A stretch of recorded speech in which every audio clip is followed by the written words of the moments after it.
Everyone, আবারও চলে এলাম নতুন একটা ভিডিও নিয়ে। তোমরা সবাই কেমন আছো আর তোমাদের ক্রিসমাস কেমন কাটলো? আমি খুব ভালো আছি, আমারও ক্রিসমাস খুব ভালো কেটেছে। আমি ঘুরতে গেছিলাম ক্রিসমাসের দিন চার্চে, তো সেটাই তো দেখে নাও আমি ঘুরতে গেছি। তো আমি 25 তারিখে যাবো না জন্য 24 তারিখে গেছিলাম রাতে, তার জন্যই দেখতে পাচ্ছ চারিদিকটা একটু ফাঁকা ফাঁকা।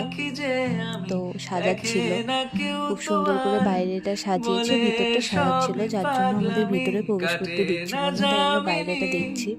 দেখতে দেখতে তারপর একটা আন্টি এসে বারবার তাদের কাছে রিকোয়েস্ট করছে যে আমরা দূর থেকে এসছি, আমাদেরকে ভিতরে ঢুকতে দাও, একটু দেখি, আমরা তো কাল আসতে পারবো না, আজকেই তার জন্য চলে এসেছি, কাল ভিড় হবে জন্য। তারপর অনেক রিকোয়েস্ট করার পর আমাদের বললো যে ঠিক আছে, একজন করে যাও, দেখে চলে আসো, বেশি টাইম থেকো না।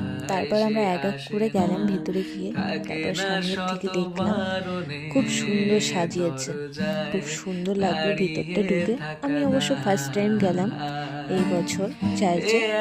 দেখো তোমরাই কতটা সুন্দর করে সাজিয়েছে আর কতটাই ভালো লাগছে, দেখো কি ভালো লাগছে, আমার তো খুব ভালো লেগেছে ওখানে ভিতরে ঢুকে,